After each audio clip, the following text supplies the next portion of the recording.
வெளிப்படுத்தின விசேஷம் 2ஆம் அதிகாரம் 11வது வசனம்.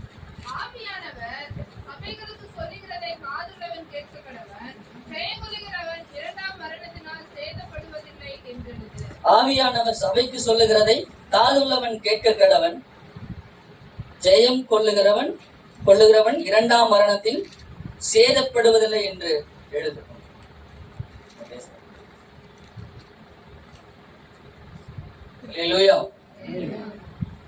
இன்னைக்கு கர்த்தர் கொடுக்கக்கூடிய வார்த்தை வெளிப்படுத்தின விசேஷம் 2ஆம் அதிகாரம் 11வது வசனத்துல, ஜெயம் கொள்ளுகிறவன் எவனோ அவன் 2ஆம் மரணத்தினால் சேதப்படுவதில்லை அப்படி என்று வேதம் சொல்லுகிறது.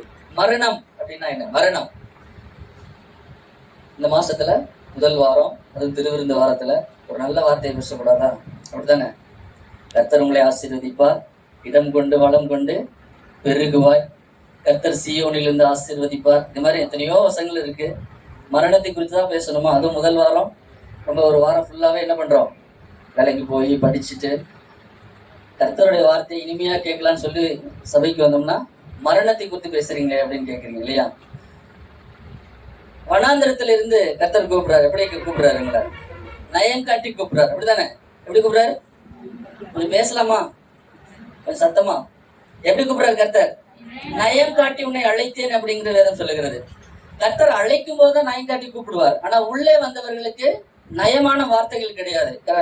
பாஸ்டர் முன்னாடி கூட சொன்னாரு, உங்களை சீர்படுத்தக்கூடிய ஒரு இடம். அப்படித்தானே? அல்லேலூயா. ஓகே, சபைக்கு எதுக்காக வர்றீங்க? பேசுங்களேன். சபைக்கு எதுக்காக வர்றீங்க? தேவனை துதிக்க. வேற சத்தமா டக்கு டக்குன்னு ஸ்பீடா சொன்னீங்கன்னா 1 மணி நேரத்துல முடிச்சிடலாம். மணி ஆல்ரெடி 1/4 மணி நேரம் போயிடுச்சு. வசனம் வார்த்தைகள் நிறைய இருக்கு. டக்கு டக்குன்னு பேசுங்க பாக்கலாம். சபைக்கு எதுக்காக வர்றீங்க? ஓய்வு நாளை அனுசரிக்க. வேற உள்ளான மனுஷன் பூரணப்பட. வேற நன்றி செலுத்த. வேற ஆசீர்வாதத்தை பெற்றுக்கொள்ள. வேற ஐக்கியமா இருக்க. வேற எதுக்காக சபைக்கு வர்றீங்க? சீர்படுத்த. வேற ஓகே சரி, பரிசுத்தவான்களோட ஐக்கியமா இருக்கு. அல்லேலூயா. அப்போ சபைக்கு நாம எல்லாருமே ஐக்கியப்பட்டு வருகிறோம். இந்த சபைக்கு இதுக்கு முன்னாடி நம்ம எல்லாரும் அதாவது ரட்சிக்கப்படுறதுக்கு முன்னாடி வேற ஒரு சூழ்நிலையில வேற ஒரு உலகத்துல இருக்கிறோம்.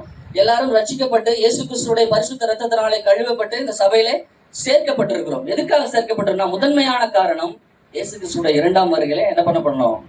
எடுத்துக்கொள்ளப்பட்டு தேவ ராஜ்யத்தில் பங்கு பெறுவதற்காக வந்திருக்கிறோம். அல்லேலூயா, அல்லேலூயா. தேவ ராஜ்யத்தில் பங்கு பெறுவதற்காகவே நாம் அழைக்கப்பட்டிருக்கிறோம். அல்லேலூயா. அப்படி அழைக்கப்பட்டவர்களை இந்த இடத்துல வச்சு உங்களை சீர்படுத்தக்கூடிய இடம் தான் சபை. அல்லேலூயா. நம்முடைய நோக்கம், ஒவ்வொருத்தரோட நோக்கம் பலவாறு இருக்கலாம். நான் வந்து பாத்தீங்கன்னா இயேசு கிறிஸ்துவை அறிவதற்கு முன்பாக ஒரு கர்த்தரை அறியாத குடும்பத்திலிருந்து வந்தேன். இயேசு கிறிஸ்துவை அறிவதற்கு முன்பாக எனக்கு ஒரு கொஞ்சம் பிரச்சனைகள், சரீர ரீதியாக மாந்திரிக கட்டுகள்னால கட்டப்பட்டு கொஞ்சம் பிரச்சனையோட இருந்தேன். பாத்தீங்கன்னா என்னால சரியா சாப்பிட முடியாது, தூங்க முடியாது, சரியா வேலை செய்ய முடியாது. இப்படிப்பட்ட ஒரு சூழ்நிலையில என் கூட வேலை பார்த்தவங்க எனக்கு இந்த மாதிரி ஒரு சபைக்கு போங்க, அங்க போனீங்கன்னா உங்களுடைய பிரச்சனைகள் எல்லாம் சரியாகும், ஏன்னா உங்களுக்கு கட்டுகள் இருக்கு, என்ன மந்திர கட்டு இருக்குன்னு எனக்கு தெரியாது, என்ன பிரச்சனை எனக்கு தெரியாது. ஆனா அவங்க கண்டுபிடிச்சு சொன்னாங்க, உங்களை மட்டும் ஒரு விசுவாசி தான். அல்லேலூயா. அவங்கள பெரிய பாஸ் கிடையாது, உங்களை மட்டும் ஒரு விசுவாசி. ஜஸ்ட் நான் சாப்பிடும் போது பக்கத்துல இருந்து அவங்க சொன்னாங்க, உங்களுக்கு மந்திர கட்டு இருக்கு, நீங்க போய் ஒரு சபையில போய் அந்த கட்டு உடைச்சிட்டு வாங்க அப்படின்னு சொல்லிட்டு இது சொன்னாங்க. சோ அவங்களுடைய அவங்க சொன்னதன் பேரில் எனக்கு கர்த்தர் மேல ஒரு நம்பிக்கையில கர்த்தர் கண்டிப்பா ஒரு சுகத்தை கொடுப்பார் அப்படின்ட்டு ஒரு சபைக்கு போய் அவர் கர்த்தர் அந்த கட்டுகளை அவிழ்த்து எனக்கு ஒரு விடுதலை செய்தார். அல்லேலூயா. கட்டுகளை அவிழ்த்து விடுதலை செய்தது அதுதான் என்னுடைய முதல் நோக்கம். அல்லேலூயா. அப்போ ஒவ்வொருத்தருக்கும் ஒரு நோக்கம் இருக்கிறது. இந்த சபைக்குள்ள வருவதற்கு ஒவ்வொருத்தருக்கும் ஒரு நோக்கம் இருக்கிறது. ஆனால் அது அல்ல உண்மையான நோக்கம். பரலோக ராஜ்யத்தை சுதந்திரித்துக் கொள்வதே உண்மையான நோக்கம். அல்லேலூயா. அப்போ அதற்கப்புறம் பாத்தீங்க அப்படின்னா கர்த்தருடைய வார்த்தைகளை தொடர்ந்து இந்த மாதிரி ஞாயிற்றுக்கிழமையில தொடர்ந்து ஆலயத்துக்கு போனேன். கர்த்தருடைய வார்த்தைகள் பிடிச்சிருந்தது, அந்த ஐக்கியம் பிடிச்சிருந்தது. நீங்க சொன்ன மாதிரி அந்த ஐக்கியம் எனக்கு ரொம்ப பிடிச்சிருந்தது. ஒரு 2018 கர்த்தருடைய நாமத்தினால ரட்சிக்கப்பட்டு ஞானஸ்தானம் எடுத்தேன். அல்லேலூயா. அடுத்த 2020 ஒரு பெரிய லாக்டவுன் வந்துச்சு. அந்த 3 மாத காலம் கர்த்தரோடு இன்னும் நெருங்கி சேருவதற்கு கர்த்தர் உதவி செய்தார். அப்ப 2023 கர்த்தர் ஊழியத்திற்கு என்று அழைத்தார். அல்லேலூயா. ஒரு 3 பேர்னால இந்த ஊழிய அழைப்பு எனக்கு சொல்லப்பட்டது. அதுல வந்து நம்ம வசந்த் பாஸ்டரும் ஒண்ணு. 3வது நபர் அவர் வந்து எனக்கு இந்த மாதிரி உங்களுக்கு ஒரு ஊழிய அழைப்பு இருக்குன்னு அவரும் சொன்னார். அதுக்கு முன்னாடி 2 பேர் சொல்லியிருந்தாங்க. அடுத்து 3வது ஆளாக வசந்த் பாஸ்டர் எனக்கு சொல்லியிருந்தாங்க. அப்பெல்லாம் நாங்க 2 பேரும் ஒண்ணா வேலை பார்த்துட்டு இருக்கோம். நிறைய வந்து டிஸ்கஸ் பண்ணுவோம், பகல்லையும் பேசுவோம், அப்புறம் நைட்லயும் கூப்பிட்டு போன்ல கூப்பிட்டு பேசிட்டு இருப்போம். அப்ப பேசும்போது அவர் இந்த மாதிரி உங்களுக்கு ஒரு ஊழிய அழைப்பு இருக்கு, ஊழியத்தை செய்யுங்க அப்படின்னு சொல்லி சொன்னாரு. அவரு நீங்க செய்யுங்கன்னா, பட் எனக்கு வந்து ஏன்னா ஊழியம் அப்படிங்கிறது கர்த்தர் கொடுத்தது, அப்படிதானே, அவருடைய வேலை. அப்ப அவர் எனக்கு வந்து சொல்லணும், கர்த்தர் வந்து என்னை வந்து சொன்னாதான், அவரு ஒரு வார்த்தை கொடுத்து நீங்க போய் செய்யுங்க அப்படின்னு ஒரு கன்ஃபர்மேஷன் கொடுத்தாதான் அந்த ஊழியம் கடைசி வரையும் போய் நிற்கும். கரெக்ட் தானே? அப்போ நான் கர்த்தருக்காக நான் வந்து முழங்கால் படிக்கிட்டு ஜெபம் பண்ணேன். அப்போ கர்த்தர் வந்து வார்த்தைகளை கொடுத்து உனக்கு ஊழியத்தை கன்ஃபார்ம் பண்ணாரு. இப்போ 2023 24 2 வருஷ காலமாக கர்த்தர் அநேக இடங்கள்ல அநேக ஜனங்களுக்கு அநேக சபைகளை எடுத்து பயன்படுத்தி கொண்டிருக்கேன். இது ஒரு பார்ட் டைம் தான், ஆல்ரெடி வேலைக்கு போயிட்டு இருக்கேன். ஞாயிற்றுக்கிழமைகள்ல கர்த்தருடைய வார்த்தைகளை இந்த மாதிரி சபைகளில் போய் பகிர்ந்து கொள்ளும்படியாக கர்த்தர் பயன்படுத்தி கொண்டிருக்கிறார். இல்லையா? சோ இன்னும் நம்முடைய சாட்சி சொல்ல போனா நிறைய இருக்கு. ஏன்னா ஒவ்வொருத்தருடைய சாட்சியும் அப்படித்தானே இல்லையா? அவர் கர்த்தர் செய்த நன்மைகளை சொல்ல போனா நாள் முழுவதும் பத்தாது. இல்லையா? அத்தனை அற்புதங்களை வாழ்க்கையில செஞ்சிருக்காரு. மந்திர கட்ட நான் சொல்றது ஒரே சின்ன ஒரே வார்த்தையில சொல்லிட்டேன். அதுக்கு பின்னாடி அத்தனை பாடுகள். சோ எல்லா விதமான பிரச்சனைகளையும், போராட்டங்கள், யுத்தங்கள் எல்லாவற்றிலிருந்தும் அதை விடுதலையாக்கி இன்னைக்கு விடுதலையோடு தேவனை ஆராதிப்பதற்கும், விடுதலையோடு தேவனுடைய வார்த்தைகளை, அவருடைய ஊழியத்தை எடுத்து செய்வதற்கும் கர்த்தர் இன்னைக்கு பயன்படுத்தி கொண்டிருக்கிறார். இல்லையா? சுருக்கமா சொல்லிட்டேன். சோ அதே போலதான் ஒவ்வொருத்தருக்கும் ஒவ்வொரு நோக்கம் இருக்குது. இந்த சபைக்குள்ள வருவதற்கு முன்பாக ஒவ்வொருத்தரும் ஒவ்வொரு சூழ்நிலையில இருக்கிறீங்க. ஒவ்வொருத்தரையும் கர்த்தர் ஒரு நோக்கத்திற்காக அழைத்திருக்கிறார். அது வந்து ஒரு உள்ள வருவதற்கான ஒரு ரீசன். ஆனா உள்ள வந்ததுக்கு அப்புறம் நாம் அனைவரும் போக வேண்டியது எங்கங்க? பரலோக ராஜ்யம். அல்லேலூயா. அப்ப அந்த பரலோக ராஜ்யத்தை சுதந்திரித்துக் கொள்வதற்கு உங்களை ஆயத்தப்படுத்தக்கூடிய இடம் தான் சபை. இங்க வந்து ரொம்ப வாங்க அப்படின்னு சொல்லிட்டு மெதுவா உங்களெல்லாம் தட்டி கொடுத்து அனுப்ப மாட்டாங்க. இங்க இருக்கக்கூடிய வார்த்தைகள், இந்த பலிபீடத்திலிருந்து புறப்படக்கூடிய வார்த்தை உங்களுடைய இருதயத்தை குத்தி கிழிக்கணும். அதுதான் உண்மையான சபைக்கு அர்த்தம். அப்படித்தானே? உங்களை வந்து உங்களுக்குள்ள இருக்கக்கூடிய பாவங்கள், கர்த்தரை விட்டு வழிவிலக போகக்கூடிய காரியங்கள் எல்லாம் இந்த பலிபீடத்திலிருந்து புறப்படக்கூடிய வார்த்தையானது உங்களை சரிப்படுத்தி சீர்படுத்தி அடிச்சு நொறுக்கி ஒரு பார்த்திருக்கீங்க, கொல்லுப்பட்டையில பார்த்திருக்கீங்களா? அருவா செய்வாங்க. எப்படி நல்லா பழுக்க காய வச்சு பெரிய சம்மட்டி எடுத்து என்ன பண்ணுவாங்க, அடிச்சு அது ஷேப் வர்ற வரையும் அதை என்ன பண்ணுவாங்க, அடிச்சு அதை வந்து ஷேப் கொண்டு வந்து அதை வந்து ஷார்ப் பண்ணுவாங்க. வெற்ற அளவுக்கு அதை பயன்படுத்தக்கூடிய அளவுக்கு அந்த ஆயுதத்தை, அந்த ஒரு அருவாலோ இல்ல கத்தியோ அதை வந்து அதை பயன்படுத்தக்கூடிய ஒரு ஆயுதமாக கொண்டு வர்ற அளவுக்கு அதை என்ன பண்ணுவாங்க, அடிச்சு அதை வந்து ரெடி பண்ணுவாங்க. அப்படிப்பட்ட ஒரு இடம் தான் சபை. அல்லேலூயா. அப்ப இப்படிப்பட்ட ஒரு சபையில நம்ம வந்து வந்திருக்கோம். அப்படிப்பட்ட சபையில தான் ஒரு ஆவிக்குரிய சபையில தான் வந்திருக்கிறீங்க. அப்ப இங்க இருந்து புறப்படக்கூடிய வார்த்தைகள் ஒவ்வொன்றும் அப்படிதான் இருக்கும். இல்லையா? இன்னைக்கு உங்களுக்கு கொடுத்த வார்த்தைகளை கூட ஒரு பேசிக்கான ஒரு கிறிஸ்தவம், பேசிக்கா ஒரு கிறிஸ்தவம்னா என்ன, நாம எப்படி இருக்கணும், கிறிஸ்தவ மக்கள் எப்படி இருக்கணும், இயேசு ஏன் நமக்காக ஏன் மரித்தார், மனுஷன் ஏன் படைக்கப்பட்டார், இப்படின்னு ஒரு பேசிக்கான ஒரு சத்தியத்தை மற்றும் இன்னைக்கு வந்து நம்ம தெரிஞ்சுக்க போறோம். அடுத்தடுத்த காரியங்கள் தேவனுக்கு சித்தம் இருந்தால், இயேசு கிறிஸ்துவோட வருகை தாமதிக்குமானால், அடுத்தடுத்த காரியம் வரும்போது அடுத்தடுத்த இந்த சபைக்கு மீண்டும் எங்களை அழைப்பீங்கனால சத்தியத்தோட ஆழத்துல போகலாம். இன்னைக்கு நம்ம பார்க்க போறது வெறும் பேசிக். அல்லேலூயா. அப்போ ஒரு மரணம், இப்ப மரணத்தை குறித்து படிக்கிறோம். இப்போ மரணம் என்பது என்ன? மரணம் என்பது என்ன? முடிவு. எதோட முடிவு? மனுஷனுடைய முடிவு. வாசிக்கலாம். 2 கொரிந்தியர் 5ஆம் அதிகாரம் 8வது வசனம். 2 கொரிந்தியர் 5:8. சீக்கிரம். நான் தைரியமாகவே இருந்து இந்த தேகத்தை விட்டு குடி போகவும் கர்த்தரிடத்தில் குடியிருக்கவும் அதிகமாய் விரும்புகிறோம். அதாவது இந்த உலகம் என்பது நமக்கு ஒரு வாடகை வீடு மாதிரி. இப்ப நம்ம நிறைய பேர் வந்து வாடகை வீட்டுல இருப்பீங்க, கரெக்டுங்களா? வெளியூர்ல இருந்து வந்து இங்க தங்கி இருக்கோம்லாம். இப்ப நாங்களாம் வாடகை வீட்டுல தான் இருப்போம். ஒரு வாடகை வீட்டுல இருந்து குடியிருக்கக்கூடியவர்கள் சொந்தமா ஒரு வீடு கட்டி என்ன பண்றோம், அங்க குடியேறக்கூடியதுதான் ஒரு மரணம். அதாவது நமக்குள்ளே இருக்கக்கூடிய ஆத்மாவானது ஒரு டிரான்ஸ்பர்மேஷன். இந்த உலகத்துல இருக்கக்கூடிய இது வந்து நம்முடைய சரீரம் எப்படிப்பட்டது, ஒரு டெம்பரவரி. எப்படி வந்து ஒரு வாடகை வீட்டுல குடியிருக்கணும். வாடகை வீட்டுல இருக்கும்போது எப்படி இருக்க முடியும், ஒரு ஃப்ரீயா இருக்காது. வாடகை பக்கத்துல இருக்கணும், ஹவுஸ் ஓனர்லாம் பக்கத்துல இருந்தா ரொம்ப என்ன பண்ணுவாங்க, டார்ச்சர் பண்ணிட்டே இருப்பாங்க. கூடு அதத்தோட இதத்தோட ஏதாவது சொல்லிட்டே இருப்பாங்க. அது மாதிரிதான் நம்மளுடைய ஆத்மா தங்கி இருப்பதற்கான ஒரு வாடகை வீடு தான் இந்த சரீரம். அல்லேலூயா. இந்த மனுஷனை 3ஆ பிரிக்கலாம். எப்படி பிரிக்கலாம்? ஆவி, ஆத்மா, சரீரம். அல்லேலூயா. ஆதியாகமம் 2ஆம் அதிகாரத்துல சொல்லப்பட்டிருக்குது, தேவன் என்ன பண்றாரு, மண்ணிலிருந்து இந்த மனுஷனை, இந்த தேகத்தை உண்டு பண்றார், தன்னுடைய சுவாசத்தை ஊதி அது வந்து ஜீவ ஆத்மாவாக மாறுகிறது. அப்படித்தானே? அப்ப இந்த மனுஷனுக்குள்ள 3 விஷயங்கள் இருக்கிறது, ஆவி, ஆத்மா, சரீரம். அப்ப மரணிக்கும் போது இந்த சரீரம் எங்க போயிடுது? எங்க இருந்து உருவாக்கப்பட்டதோ அதே மண்ணுக்கு திரும்புகிறது. இந்த ஆவியானது தேவனிடத்தில் திரும்புகிறது. ஆனா உள்ள இருக்கிற ஒரு ஆத்மா, அந்த ஆத்மாவுடைய டிரான்ஸ்பர்மேஷன் இந்த உலகத்திலிருந்து எங்க போக போகுது? இந்த உலகத்திலிருந்து மாற்றப்படுகிறது ஒரு நிலையான இடம். இந்த வேதம் சொல்லுகிறது அது வந்து தேவனிடத்தில் போகிறது. அல்லேலூயா. இப்ப இந்த உலகத்துல மத்தவங்களை கேட்டு பாருங்க, அழுதா இப்ப ஒருத்தர் யாராவது இறந்துட்டாங்கன்னா என்ன பண்ணுவாங்க? பயங்கரமா அழுவாங்க. அவங்கள்ட்ட கேட்டு பாருங்க, இதுக்கப்புறம் என்ன நடக்கும்னா யாருக்குமே தெரியவே தெரியாது. ஆனால் அழைக்கப்பட்டு நமக்கு தெரியும் நாம் எங்கே போவோம். எங்க போவோம்? எங்க போவோம்? இளைப்பாறு ஸ்தலத்துக்கு. வேற எங்க போவோம்? ஏசப்பாட்ட போவோம். கன்ஃபர்மேஷன் இருக்கா எல்லாருக்குமே? உங்க மனசாட்சிப்படி கண்டிப்பா நான் வந்து பரலோகத்துக்கு போயிருவேன் அப்படின்னு எத்தனை பேரு கன்ஃபார்ம் பண்றீங்க? நிறைய பேர் கை தூக்கவே இல்லையே. நான் கண்டிப்பா பரலோகத்துக்கு போயிருவேன் எத்தனை பேர் கன்ஃபார்ம் பண்றீங்க? அல்லேலூயா. அதுக்காக தானே வந்திருக்கிறீங்க. அல்லேலூயா. அதெல்லாம் யாரெல்லாம் கை தூக்கலையோ அதுக்கு என்னென்ன தடைகள் இருக்குதோ அதெல்லாம் சரி பண்ணி பரலோக ராஜ்யத்திற்கு செல்வதற்கான வழிகளை ஆயத்தப்படுத்துங்கள். அல்லேலூயா. அந்த கன்ஃபர்மேஷன் இருக்கணும். நான் இன்னைக்கு சபைக்குள்ள வந்து உட்கார்ந்துருக்கேன் அப்படின்னா நான் கண்டிப்பா கிறிஸ்துவோட வருகை வருமானால், இல்ல என்னுடைய மரணம் முந்திக் கொள்ளுமே ஆனால், கண்டிப்பா நான் கண் விழிக்கும் போது எங்கதான் இருப்பேன்? பரலோக ராஜ்யத்தில் இருப்பேன் அப்படிங்கிற ஒரு நம்பிக்கை நமக்கு இருக்க வேண்டும். அல்லேலூயா. ஆனால் இப்போதைக்கு நம்ம பரலோகம் திறக்கப்படவில்லை. அதாவது நம்ம பரலோகத்துக்கு இப்போதைக்கு போக முடியாது. நம்ம எங்க போவோம்? இப்போதைக்கு போனா பரதீசுக்கு தான் போவோம் சொன்னாங்க. எங்க போவோம்? பரதீசு தான் போவோம். இயேசு கிறிஸ்து மரிப்பதற்கு முன்பாக எங்க போவாங்க அப்படின்னா மேல் பாதாளம், கீழ் பாதாளம். மேல் பாதாளத்துல பரிசுத்தவான்களும், கீழ் பாதாளத்துல, தாழ்ந்த பாதாளத்துல பாவம் செஞ்சவங்களே இருப்பாங்க. ஓகேங்களா? அப்ப கிறிஸ்து மரித்ததுக்கு அப்புறம் இறை கவி கொண்டு போவது போல அந்த பரிசுத்தவான்கள் எல்லாம் இப்ப எங்க கவி கொண்டு கொண்டிருக்காரு? பரதீசுல கொண்டு இப்பதான் அங்கதான் கொண்டு இளைப்பாரி கொண்டிருக்கிறார்கள். அதே போலதான் இன்னைக்கு மரிக்கக்கூடிய பரிசுத்தவான்களும் அந்த பரதீசுக்கு தான் போவாங்க. ஆனால் மரிக்கக்கூடிய பாவத்தில் மரிக்கக்கூடியவர்கள், கர்த்தருக்கு வெளியிலே மரிக்கக்கூடியவர்கள் எங்க இருப்பாங்க? பாதாளத்துக்கு போவாங்க. ஓகேவா?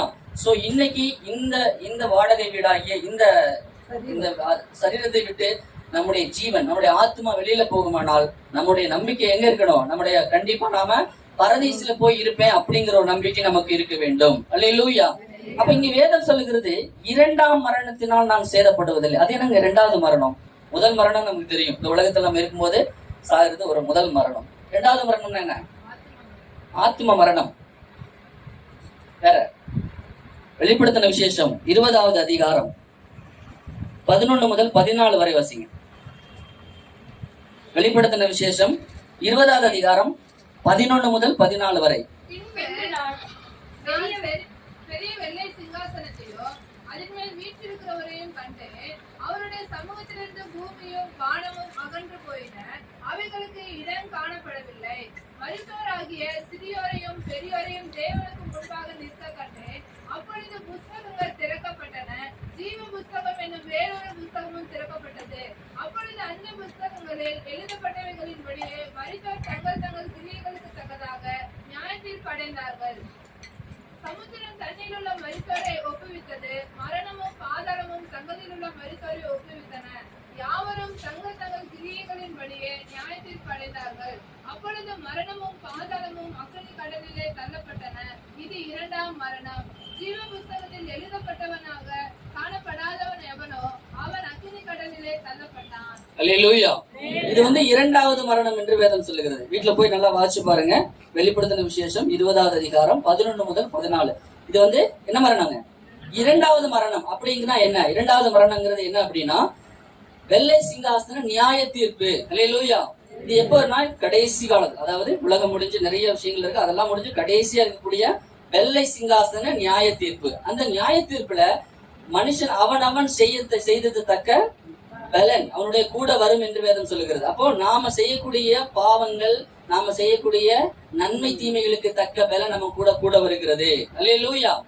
அப்போ நாம மட்டும் இல்ல, இந்த உலகத்தில் இருக்கக்கூடிய அத்தனை ஜனங்களும், நாம மட்டும் இல்ல, கிறிஸ்தவர்கள் மாத்திரமல்ல, இந்த உலகத்தில் இருக்கக்கூடிய அத்தனை ஜனங்களுக்கும் இந்த நியாய தீர்ப்பு. அப்ப நாம் யாரெல்லாம் கிறிஸ்துக்குள்ள, அதாவது ஒரு புத்தகம் திறக்கப்படுது. என்ன புத்தகம் அது?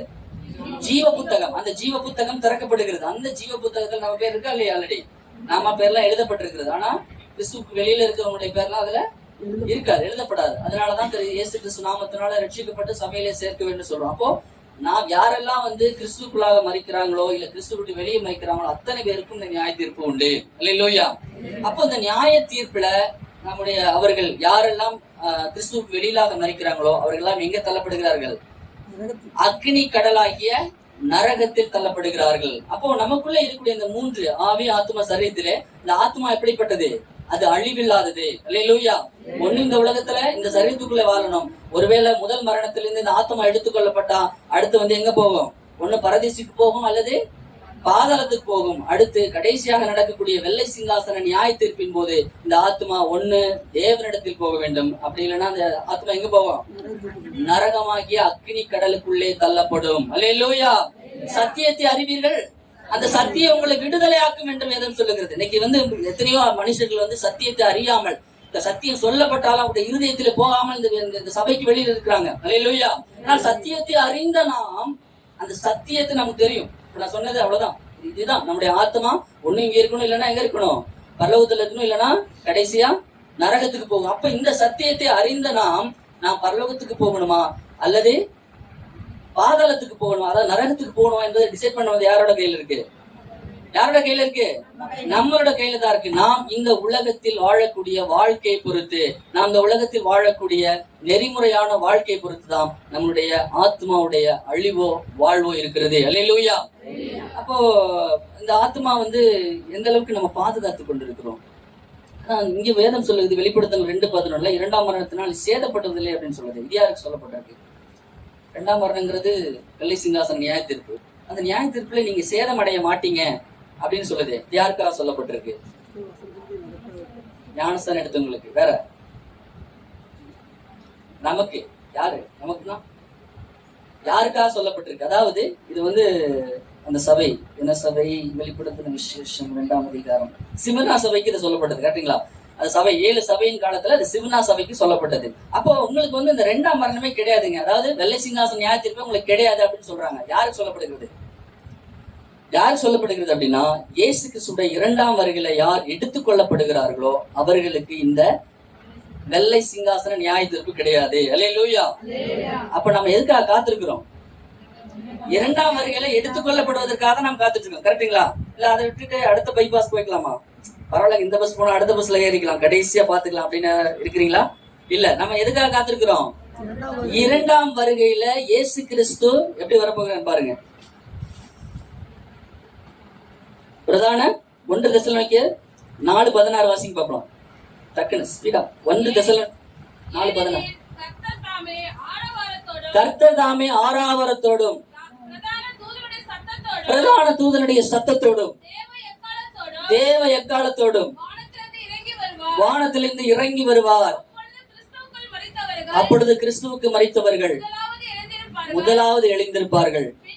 பின்பு உயிரோடு இருக்கிற நாமும் எதிர்கொண்டு போக மேகங்கள் மேல் அவரோடு எடுத்துக்கொள்ளப்பட்டு அல்லேலூயா. ஒரு பலத்த கரங்களை தட்டி அல்லேலூயா, நல்ல கரங்களை தட்டி. இதோ இயேசு கிறிஸ்து தன்னுடைய தூதர்களோடு எக்கால சத்தத்தோடு வரப்போகிறார். அவரை எதிர்கொண்டு போவதற்கு நாம் தயாராக இருக்கிறோமா? அல்லேலூயா. அல்லேலூயா. அதுக்காக தானே காத்திருக்கிறோம். அப்ப இயேசு கிறிஸ்துவோட வருகை மொத்தம் 3 வருகை இருக்கிறது. என்னென்ன வருகை? முதல் வருகை ரகசிய வருகை, பகிரங்க வருகை. இன்னொரு வருகை குழந்தைய அந்த உலகத்துல மனுஷனா பிறந்தது ஒரு வருகை. கரெக்டா? முதல் வருகை என்பது அவர் ஒரு ஆசாரியனாக இந்த உலகத்தில் பிறக்கிறார்.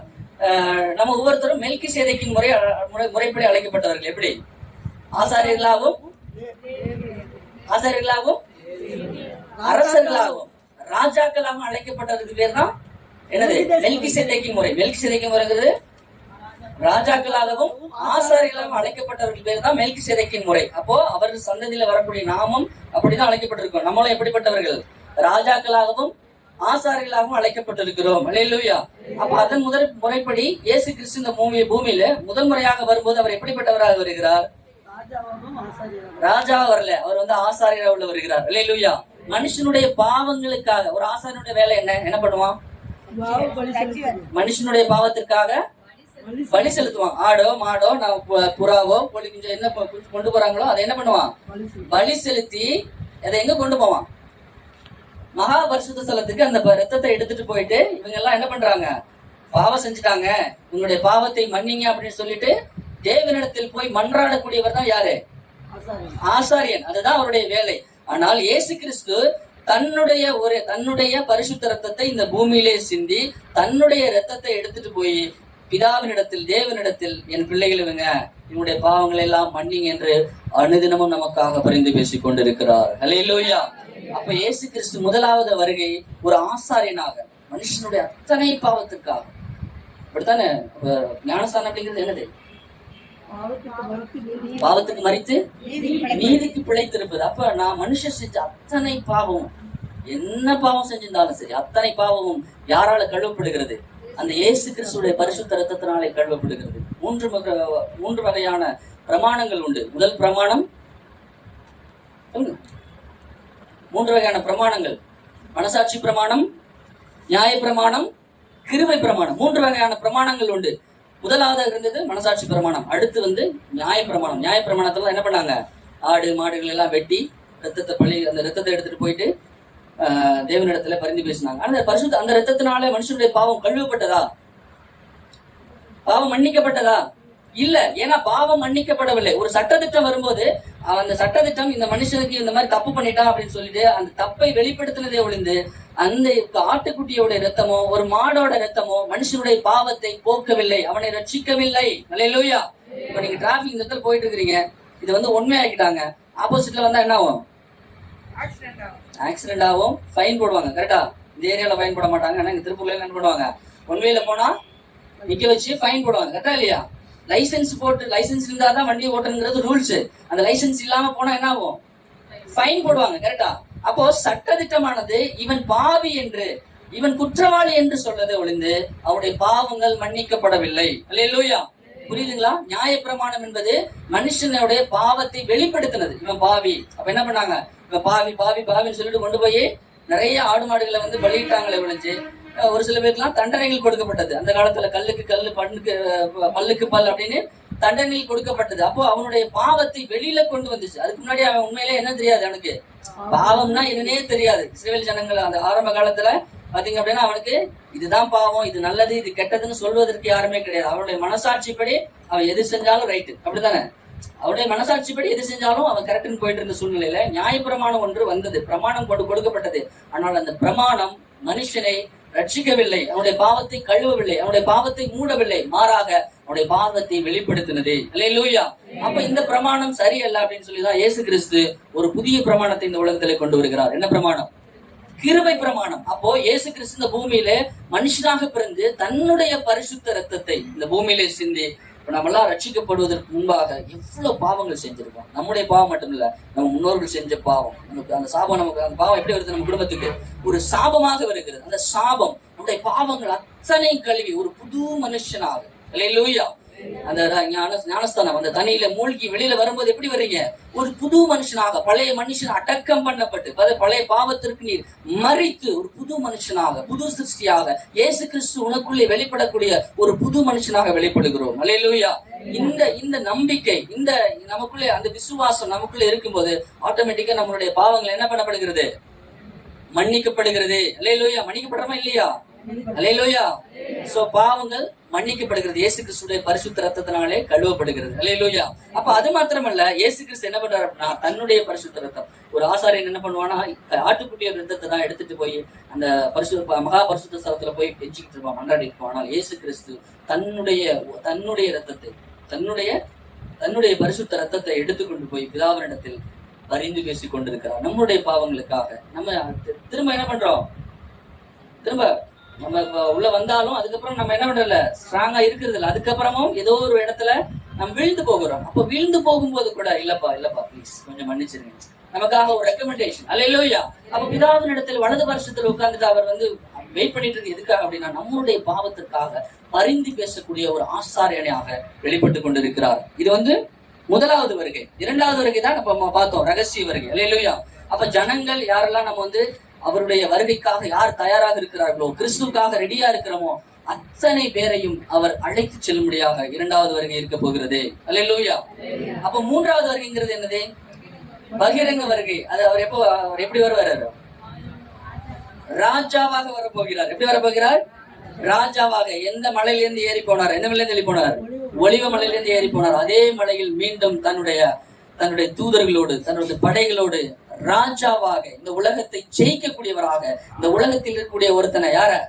ஆன்டி கிறிஸ்டை வீழ்த்தி இந்த ஜனங்களை ரட்சிக்கும்படியாக, இந்த ஜனங்களை மீண்டும் தன்னுடைய ராஜ்யத்தில் சேர்த்துக் கொள்ளும்படியாக ஒரு ராஜாவாக வரப்போகிறார். அல்லேலூயா.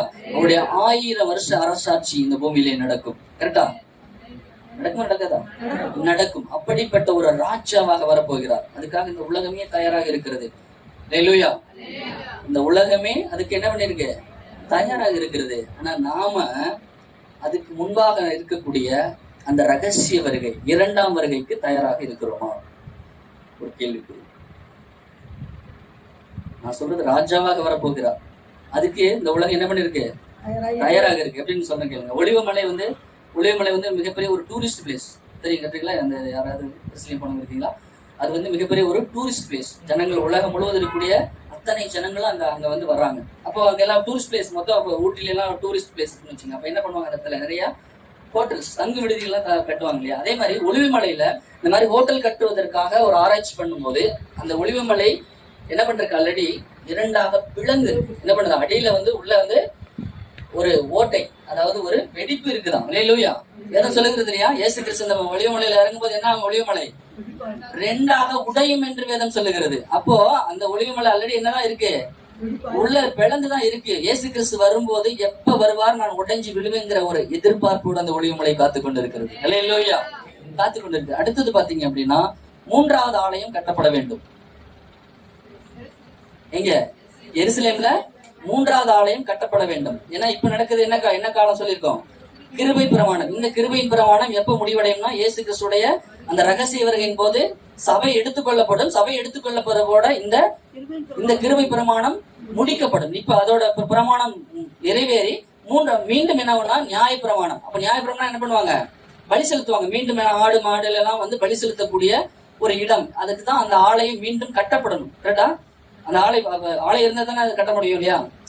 பலி செலுத்த முடியும். அப்போ அந்த 3வது ஆலயம் கட்டுவதற்கு இன்னைக்கு அதற்குரிய எல்லா பொருள் எல்லாம் வாங்கி ரெடி பண்ணி வச்சுட்டாங்க. 3வது ஆலயம் கட்டணும். அந்த இடத்துல என்ன இருக்கு? வேற ஒரு ஆலயம் அந்த இடத்துல இருக்குது. அதை வந்து அது ரிமூவ் ஆகணும். அந்த இடத்துல இருந்து ஒண்ணு உடைக்கப்பட வேண்டும். ஏதோ ஒரு ரீசனால அது என்ன ஆகும்? அந்த இடத்த விட்டு அதை காலி பண்ணி அதுக்கு அந்த இடத்துல வந்து ஆலயம் கட்டப்படும். 3வது ஆலயம் கட்டப்படும். இந்த வேத வசனத்துல உலக தோற்றம் முதல் உலகத்துடைய முடிவு வரை இருக்கு. இல்லையா? ஆதியாகமத்துல உலகம் உண்டானது முதல் முடிவுல பாத்தீங்க அப்படின்னா உலகத்தோட முடிவு வரை எல்லாமே இருக்கு. கரெக்டா? இப்ப நம்ம எந்த இடத்துல இருக்கிறோம்? எந்த அதிகாரத்துல இருக்கிறோம்? எந்த அதிகாரத்துல இருக்கீங்க? வெளிப்படுத்தின விசேஷத்துல 6வது அதிகாரத்துல எங்க இருக்கீங்க? வெளிப்படுத்தின விசேஷம் 6வது அதிகாரம். முத்திரை மொத்தம் ஒரு புத்தகம் வச்சிருக்காரு. பிதாவுடைய கரத்துல ஒரு புத்தகம் இருக்கு. அதுல 7 முத்திரை போடப்பட்டிருக்கிறது. ஆட்டுக்குட்டியானவர் வந்து என்ன பண்றாரு? ஒவ்வொரு முத்திரையா உடைக்கிறாரு. அதுல வந்து இப்ப நம்ம 3வது முத்திரையின் காலத்துல இருக்கிறோம். 5வது வசனம் வாசிங்க. 6:5. அவர் 3ஆம் முத்திரையை உடைத்த போது 3ஆம் ஜீவனானது, நீ வந்து பார் என்று சொல்ல கேட்டேன். நான் பார்த்த போது இதோ ஒரு கருப்பு குதிரையை கண்டேன். அதின்மேல் ஏறி இருந்தவன் ஒரு தராசை தன் கையிலே பிடித்திருந்தான். அப்பொழுது ஒரு பணத்துக்கு 1 படி கோதுமை என்றும் ஒரு பணத்துக்கு 3 படி வார்கோதுமை என்றும் எண்ணெயும் திராட்சை ரசத்தையும் சேதப்படுத்தாத என்றும் 4 ஜீவன்களின் மத்தியில் இருந்து உண்டான சத்தத்தை கேட்டேன். இதுதான் வந்து 3வது முத்திரையின் காலம். அல்லேலூயா. இதுக்கு முன்னாடி 2 முத்திரை உடைக்கப்பட்டது. முதல் முத்திரை வந்து போலியான சமாதானம். 2வது முத்திரையின் போது அநேக ஜனங்கள் வந்து கொள்ளை நோயிலாக அழிக்கப்பட்டமா? நிறைய பேர் என்ன பண்ணாங்க? கொள்ளை நோயினால இந்த உலகம் நிறைய ஜனங்களை இழந்தது. 3வதாக இது வந்து பஞ்சத்தின் காலம். இது என்ன காலங்க? பஞ்சத்தின் காலம். நம்மளால நல்லா செழிப்பா சாப்பிட்டுட்டு இருக்கிறீங்களா? இது என்னதுங்க? பஞ்சத்தின் காலம். உலகம் முழுவதும் பஞ்சம் பரவி கொண்டிருக்கிறது. எப்படி கொரோனா வந்து ஒரு இடத்துல ஸ்டார்ட் ஆகி உலகம் முழுவதும் பரவனிச்சோ அதே போல இந்த பஞ்சம் என்ன பண்ணும்? உலகம் முழுவதும் பரவும். அல்லேலூயா. இது 3வது முத்திரையின் காலம். கர்த்தருடைய வார்த்தை ஒருபோது என்ன ஆகுது? இந்த வானமும் பூமியும் ஒளிந்து போகும், என் வார்த்தையோ ஒழியாது என்று வேதம் சொல்லுகிறது. அப்போ இந்த ஒவ்வொரு முத்திரையும் உடைக்கப்படும் போது இந்த உலகத்துல என்ன நடக்கும் என்பதை வேதம் நமக்கு தெளிவா எழுதி கொடுத்திருக்கு. அப்போ இந்த 3வது முத்திரையின் காலம் என்பது பஞ்சத்தின் காலம் உலகம் முழுவதும் இது வந்து பரவ போகுது. அல்லேலூயா. இன்னைக்கு ஆல்ரெடி நியூஸ்ல நிறைய படிச்சிருப்பீங்க. பாகிஸ்தான்ல பஞ்சம் ஆச்சு, இலங்கையில, ஆப்கானிஸ்தான்ல, இந்த மாதிரி நிறைய நாடுகள்ல பஞ்சம். அது வந்து நம்ம கேள்விப்பட்ட விஷயங்கள், நம்ம கேள்விப்படாத விஷயங்கள் நிறைய இருக்கு. அல்லேலூயா. வெறும் மண்ணை எல்லாம் வந்து ரொட்டி சுட்டி சாப்பிட்ற தேசம்லாம் இருக்குது. சாப்பாட்டுக்கு வழி இல்லாம, தண்ணிக்கு வழி இல்லாம எத்தனையோ தேசத்துல வந்து வெறும் மண்ணை பிசைஞ்சு அதை வந்து ரொட்டி சூட்டு பண்ணி அதை வந்து சாப்பிட்ற தேசம்லாம் இன்னைக்கு இருக்கு. அல்லேலூயா. அப்போ இந்த பஞ்சமானது உலகம் முழுவதும் பரவும். பஞ்சம் எப்படி வரும்? பஞ்சம் வருவதற்கு காரணம் என்ன? ஒண்ணு, மழை இல்லாம, ஓகேவா? விவசாயம் இல்லை அப்படின்னா பஞ்சம் வரும். இன்னொரு விஷயம், வேற எப்படி பஞ்சம் வரும்? யுத்தங்கள் நடப்பதனால பொருளாதாரம் வீழ்ச்சி. இன்னைக்கு நிறைய நாடுகள்ல வந்து பொருளாதார வீழ்ச்சி. அமெரிக்காவே என்னாச்சு, இன்னைக்கு பொருளாதார வீழ்ச்சி அடைஞ்சு ஒரு மிகப்பெரிய பேங்கே க்ளோஸ் பண்ணிட்டாங்க, திவால் ஆயிடுச்சு. இன்னைக்கு அவருடைய கரன்சி வந்து வீழ்ச்சி அடைந்து கொண்டு இருக்கிறது. அமெரிக்கா வீழ்ச்சி அடைந்து கொண்டு இருக்கிறது. ஓகே, வேற எப்படி வரும்? இன்னைக்கு இந்த உலக போர் நடந்துட்டு இருக்கு இல்லையா? அந்த போர்னால உலகம் முழுவதும் மிகப்பெரிய ஒரு பாதிப்பை உண்டு பண்ணிட்டு இருக்கு. வேற எப்படி பஞ்சம் வரும்? மனுஷனுக்கு வருமானம் இல்லைன்னா என்ன ஆகும்? பஞ்சம். ஒரு நாள் குறைஞ்சபட்சம் வாரமானா சனிக்கிழமைனா அவர் என்ன பண்ணணும்? மினிமம் ஒரு 5000 ஒரு 10,000 சம்பளம் வாங்கணும். அது இருந்தா தானே ஞாயிற்றுக்கிழமை மட்டன் சிக்கன் சாப்பிட முடியும். அப்படிதானே? அது இருந்தா தான் அடுத்த வாரம் என்ன பண்ண முடியும்? வீட்டு வாடகையில இருந்து பிள்ளைங்களுக்கு ஸ்கூல் ஃபீஸ் எல்லாமே என்ன பண்ண முடியும்? கட்ட முடியும். அப்போ நம்முடைய வருமானம் சப்போஸ் குறைவுபடுமானால் என்ன ஆகும்?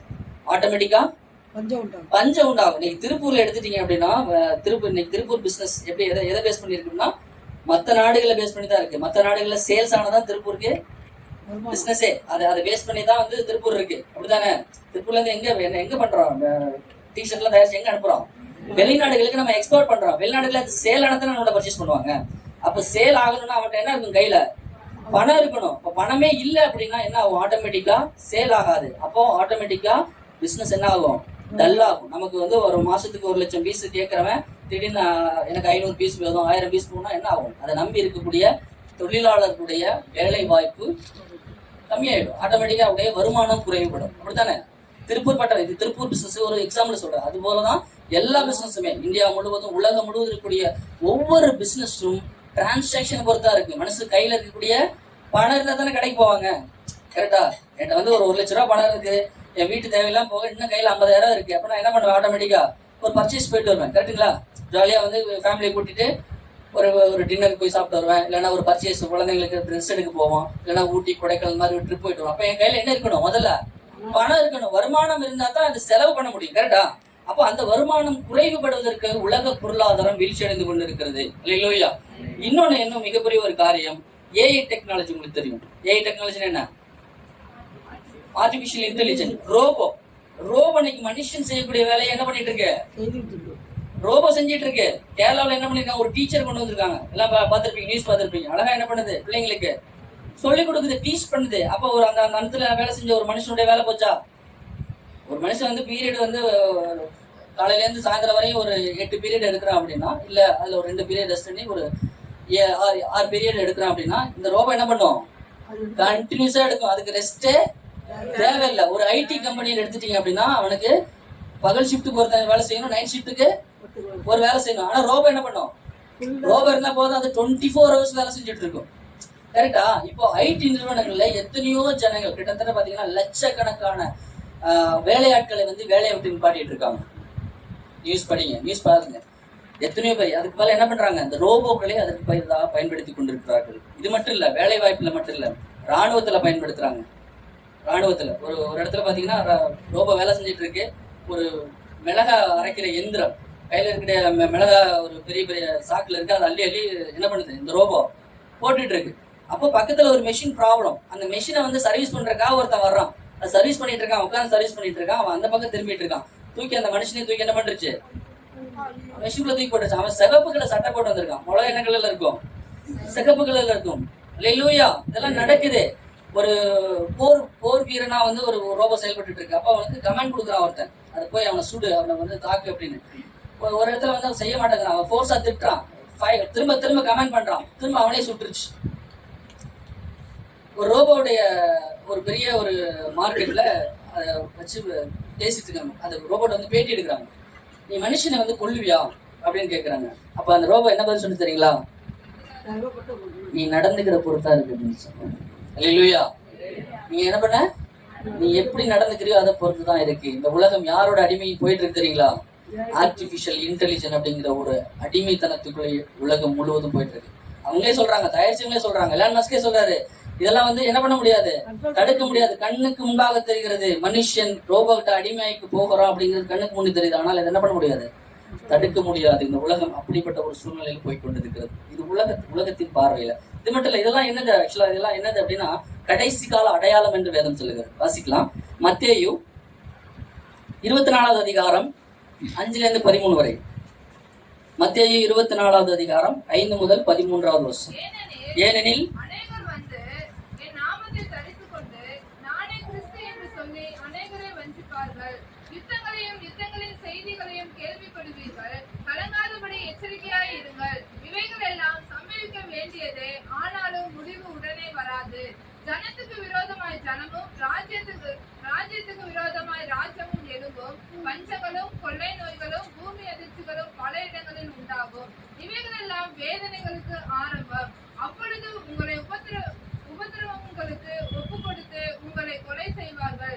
என் நாமத்தின் நிமித்தம் நீங்கள் சகல ஜனங்களாலும் பகைக்கப்படுவீர்கள். அப்பொழுது அநேகர் இடரலர் அடைந்து ஒருவரை ஒருவர் காட்டிக் கொடுத்து ஒருவரை ஒருவர் பகைப்பார்கள். அநேக கள்ளத்தீர்க்கதரிசிகளும் எழும்பி அநேகரை வஞ்சிப்பார்கள். அக்கிரமம் மிகுதியாவதினால் அநேகருடைய அன்பு தணிந்து முடிவு பரிந்தம் நிலைநிற்பவனே ரட்சிக்கப்படுவான். ராஜ்யத்தினுடைய இந்த சுவிசேஷம் பூலோகம் எங்கும் உள்ள சகல ஜாதிகளுக்கும் சாட்சியாக பிரசங்கிக்கப்படும். அப்போது முடிவு வரும்.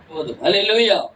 இயேசு கிறிஸ்து தன்னுடைய சீஷர்களோடு இருக்கும்போது அவங்க அந்த சீஷர்கள்லாம் சேர்ந்து கேட்கிறாங்க. அவர் அடிக்கடி சொல்றாரு, நான் என்ன பண்ண போறேன், இந்த உலகம் ஒரு முடிவுக்கு வரப்போகுது, இயேசு நான் திரும்ப நான் உங்களை எல்லாம் கூட்டிட்டு போவேன் அப்படின்னு சொல்றாரு. அப்போ இயேசு கிறிஸ்து கேட்கிறாங்க, அதுக்கு அடையாளம் என்ன, அதுக்கு எங்களுக்கு ஒரு அடையாளத்தை சொல்லுங்க. இயேசு கிறிஸ்து அவர் நீங்க உங்களுடைய வருகைக்கும் இந்த உலகத்தின் முடிவுக்கும் அடையாளம் என்ன அப்படின்னு கேட்கும்போது இதெல்லாம் சொல்றாங்க. அல்லேலூயா.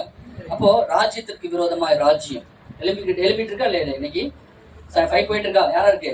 இஸ்ரவேல் ஜனங்களுக்கும் பாலஸ்தீனாவுக்கும் ஒரு பக்கம் போர், இன்னொரு பக்கம் ரஷ்யாவுக்கும் உக்ரைனுக்கும் போர் நடந்துட்டு இருக்கு. இந்த போர் 3ஆம் உலக யுத்தமாக மாறுமே ஆனால் ஆன்டி கிறிஸ்ட் வந்துருவார். அல்லேலூயா.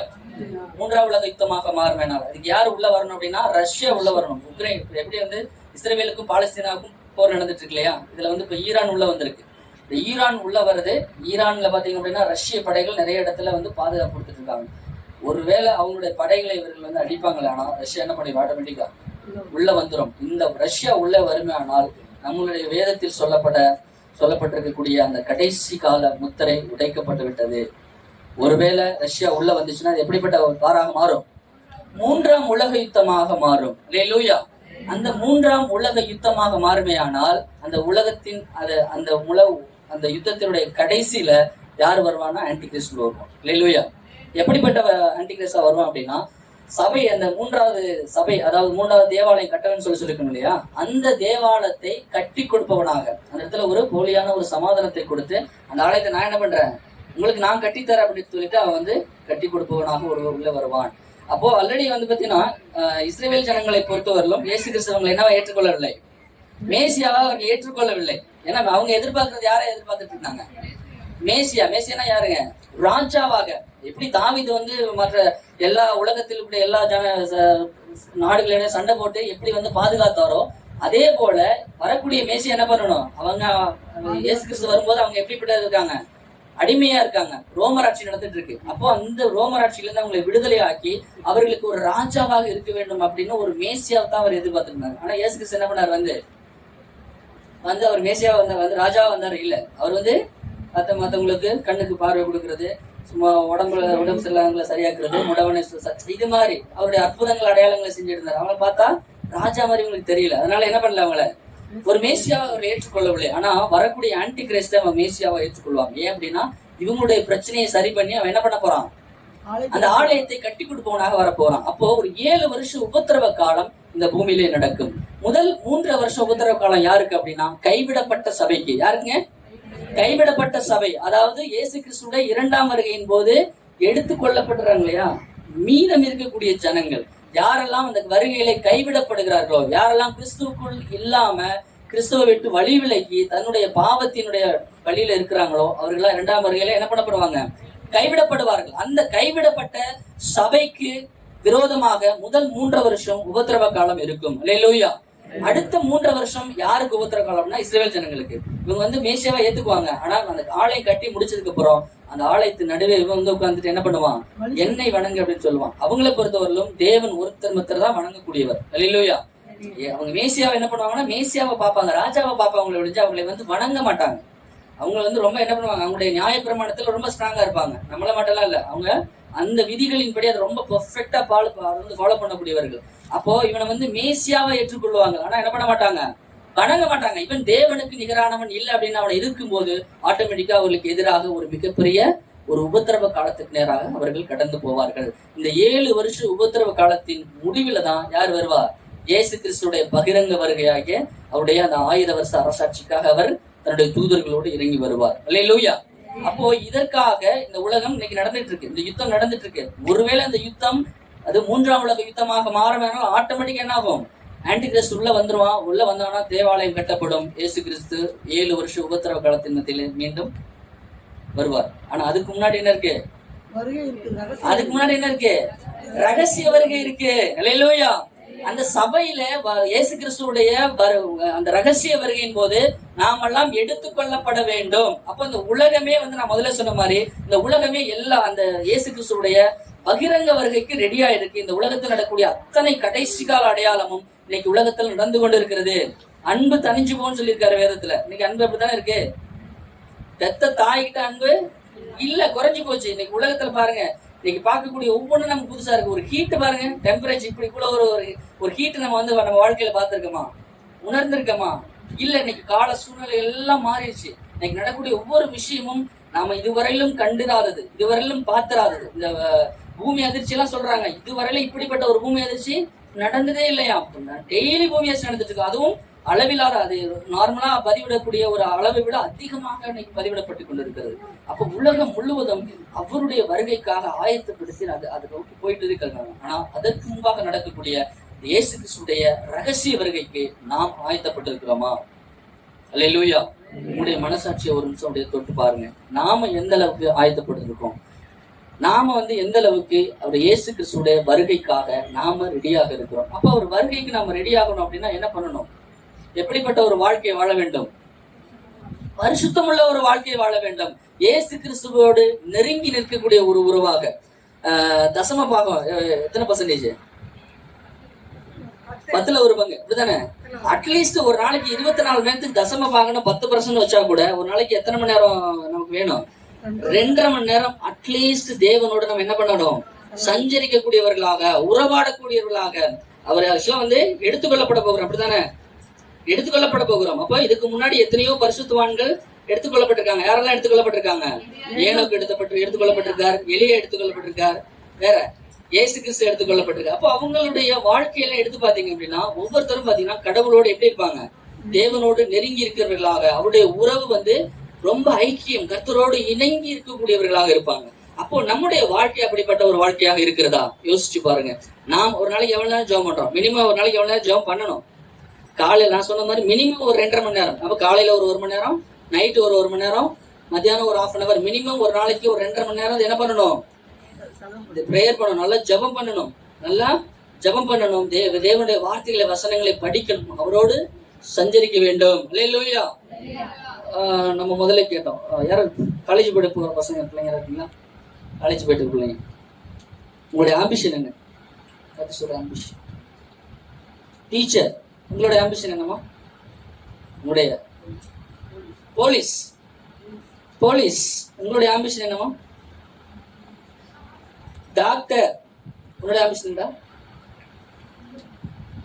என்னவா போற படிச்சு முடிச்சுட்டு? நீங்க என்ன போறீங்க? டாக்டர். சோ ஒவ்வொரு பிள்ளைங்களையும் கேட்டீங்கன்னா ஒவ்வொரு ஆம்பிஷன் இருக்கு இல்லையா? ஒவ்வொருத்தருக்கும் இருக்கா இல்லையா? யாருமா உங்களுக்கு இந்த ஆம்பிஷன் சொல்லி கொடுத்தது? மற்றவங்களை பார்த்தீங்க, நீங்க உங்களுடைய ஆம்பிஷன் யார் சொல்லி கொடுத்தா? எப்படி இந்த ஆம்பிஷன் உங்களுக்குள்ள வந்துச்சு? நீமா சார் போலீஸா போறீங்க, எப்படி இந்த ஆம்பிஷன் உங்களுக்கு வந்துச்சு? மனசுக்குள்ள எப்படி தோணுச்சு? உங்களுக்கு தோணுச்சு. சோ எல்லாருக்குமே வந்து ஒரு இருதயத்துல அப்படிப்பட்ட ஒரு எண்ணம் வந்திருக்கு. கரெக்டா? ஒரு ஆம்பிஷன் அப்படிங்கிறது ஒரு நமக்குள்ள மற்றவங்களை பார்க்கும்போது ஒரு இம்ப்ரெஷன். இந்த போலீஸ் சூப்பரா இருக்காரு, எப்போ அப்படியே ஜம்முன யூனிஃபார்ம் எல்லாம் போட்டு ஷூ எல்லாம் போட்டு பயங்கரமா ஒரு ஈவென்ட் பண்ணலாம், புல்லட் எல்லாம் போறாங்க இல்லையா, புல்லட் ஓட்டுட்டு இல்லைன்னா காரு ஜீப் இந்த மாதிரிலாம் போயிட்டு இருக்காங்க. நாமளும் என்ன பண்ணுவோம், ஒரு ஒரு போலீஸ் ஆகணும். அதே மாதிரி ஒரு டாக்டர், ஒரு இன்ஜினியர். ஸோ ஒவ்வொருத்தருக்கும் ஒரு ஆம்பிஷன். ஒரு சில பேர் குழந்தைகள் இருக்கிறவங்க பெற்றோர்களே சொல்லிக் கொடுப்பாங்க, என்ன பண்ணுவாங்க, நீ என்ன பண்ணணும் எதிர்காலத்துல ஒரு டாக்டர் ஆகணும், ஒரு வக்கீல் ஆகணும், ஒரு இன்ஜினியர் ஆகணும் அப்படின்னு அவங்களுடைய பிள்ளைங்களை என்ன பண்ணுவாங்க, அதை டியூன் பண்ணுவாங்க. அப்படித்தானே நம்ம பிள்ளைங்களை அப்படித்தானே வளர்க்குறோம், வளர்க்குறீங்களா இல்லையா? என்னைக்காவது நம்ம பைபிள் வாசி அப்படின்னு சொல்லியிருக்கோமா? சொல்றோமா? காலைல எந்திரிச்சோன்னே பிரஷ் பண்ணிட்டியா, குளிச்சிட்டியா, படிச்சிட்டியா, சாப்பிட்டியான்னு கேட்கிறோம். காலையில எந்திரிச்சோன்னே நீ பைபிள் வாசிச்சான்னு கேட்கிறோமா? கேட்குறீங்களா? சூப்பர், கேட்கறவங்களுக்கு ஸ்தோத்திரம், அல்லேலூயா. அப்போ உங்களுடைய பிள்ளைகளுக்கு நீங்க வந்து ஆவிக்குரிய வாழ்க்கையில முதல்ல நீங்க பலப்படணும், அல்லேலூயா. நீங்க கிறிஸ்துக்குள்ளாக இருக்கணும். ஒரு நாளைக்கு காலையில 1 மணி நேரம், நைட் 1 மணி நேரம், மினிமம் ஒரு நாளைக்கு 2.5 மணி நேரம் 3 மணி நேரம் ஜெபிக்கிறவர்களாக இருக்கணும். இடைப்பட்ட நேரத்துல உங்களுடைய ஆத்மா யாரோட கனெக்ட் பண்ணி இருக்கணும், தேவனோடு சஞ்சரிக்கிறவர்களாக. உங்களுடைய ஆத்மா எப்பொழுதும் தேவனோடு கனெக்ஷன்லயே இருக்கணும், அல்லேலூயா. நீங்க என்ன வேலை செஞ்சாலும் என்ன பாடினாலும் ஒரு ஸ்தோத்திரம் போயிட்டே இருக்கணும், ஒரு பாட்டு போயிட்டே இருக்கணும், ஒரு தேவனை நோக்கி ஒரு ஸ்துதி வந்து உங்களுடைய நாவிலிருந்து போயிட்டே இருக்கணும். இதுதான் 24 மணி நேரம் தேவனோட சஞ்சரிக்கக்கூடிய ஒரு அனுபவம். நீங்க படுத்து தூங்கி எந்திரிச்சா கூட உங்களுடைய எந்திரிக்கும் போதே உங்களுடைய எண்ணம் எங்க இருக்கும்? நைட்டு பார்க்கும்போது படுக்கும்போது சீரியல் பார்த்துட்டு படுத்தோம்னா காலையில எந்திரிக்கும் போது என்ன வரும்? அதுதான் வரும், அல்லேலூயா. அப்போ நைட் படுக்கும் போது சரி, காலையில எழுந்திருக்கும் போது சரி, பகல் முழுவதும் ராம் முழுவதும் நாம தூங்கிட்டு இருந்தாலும் நம்முடைய ஆத்மா என்ன பண்ணும்?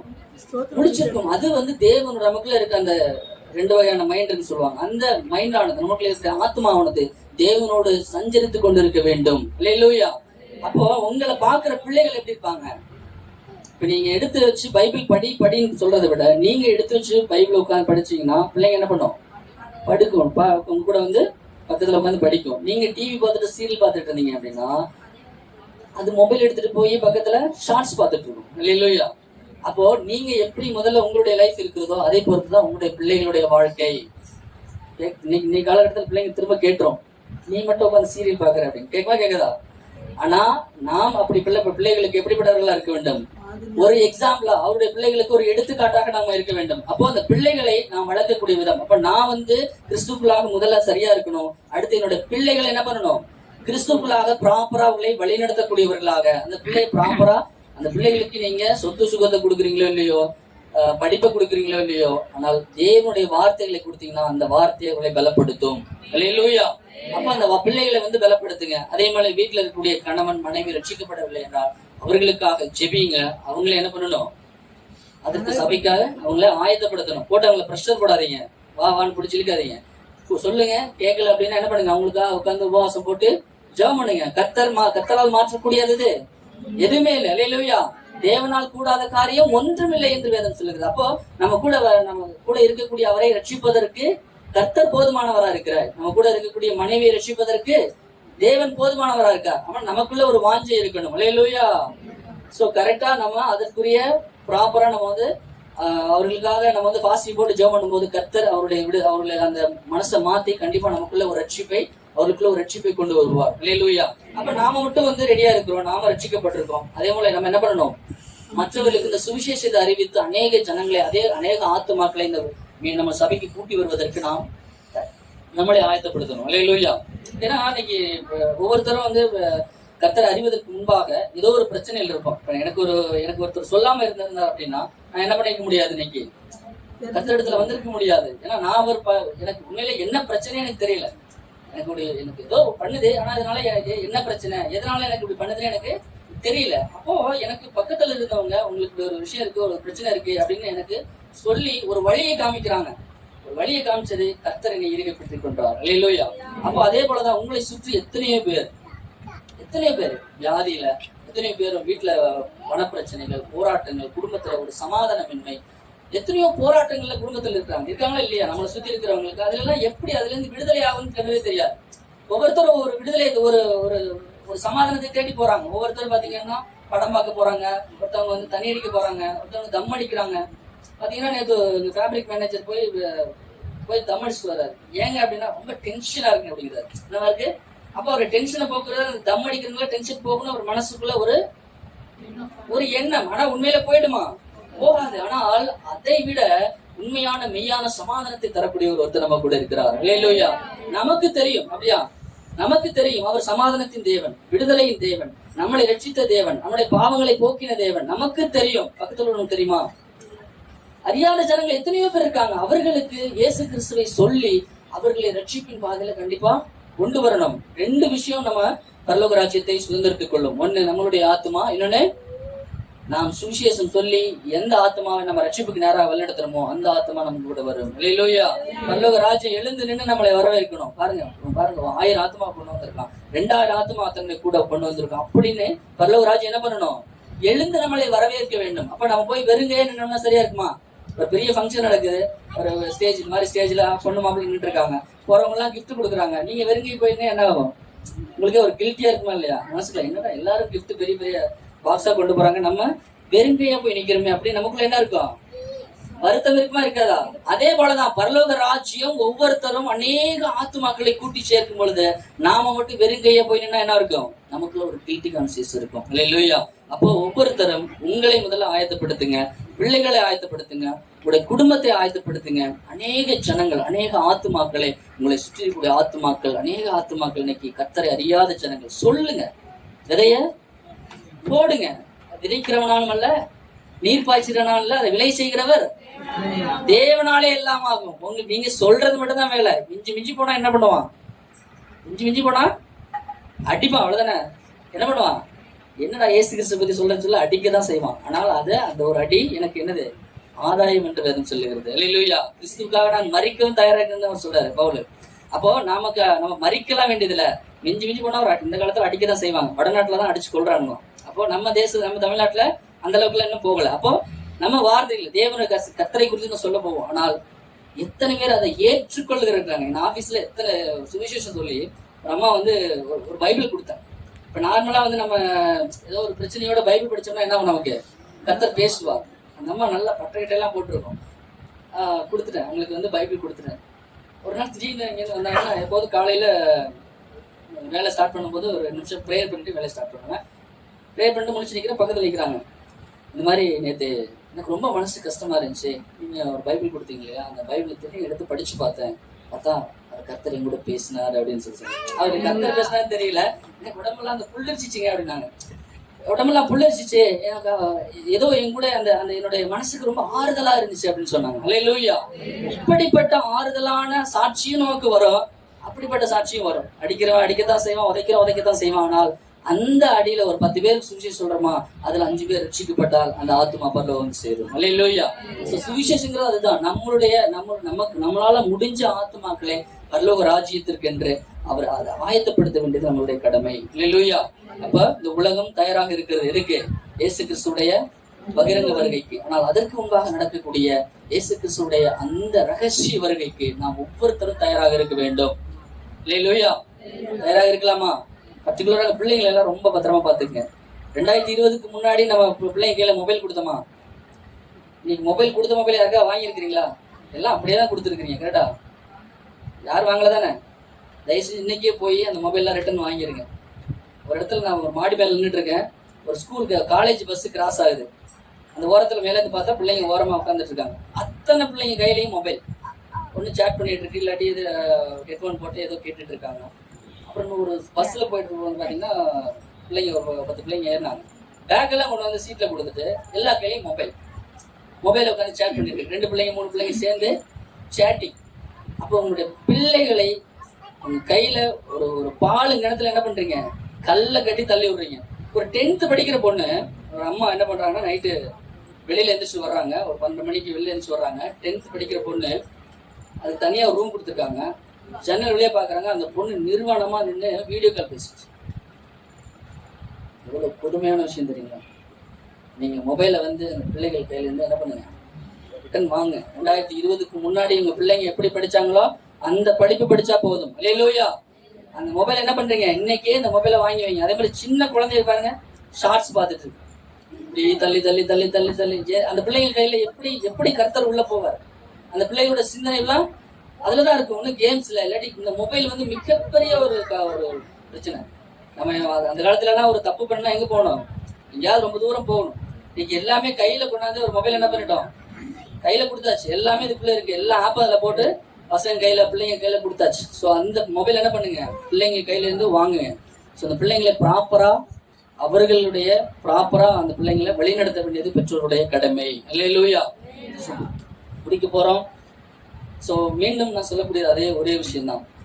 இந்த உலகம் இயேசு கிறிஸ்துவுடைய வருகைக்கு தயாராகிவிட்டது. அல்லேலூயா. பகிரங்க வருகைக்கு தயாராக இருக்குது. ஆனால் அதற்கு முன்பாக வரக்கூடிய அந்த இயேசு கிறிஸ்துடைய ரகசிய வருகைக்கு ஒன்று நாம் ஆயத்தப்படணும், நம்முடைய பிள்ளைகளை ஆயத்தப்படுத்தணும், நம்முடைய குடும்பத்தை ஆயத்தப்படுத்தணும். அதே போல நம்ம சுற்றி இருக்கக்கூடிய ஜனங்களை ஆயத்தப்படுத்தி பரலோக ராஜ்யத்திற்கு அவங்களை அழைச்சிட்டு போவது நம்மளுடைய கடமை. அல்லேலூயா. எழுந்திருக்கலாம்.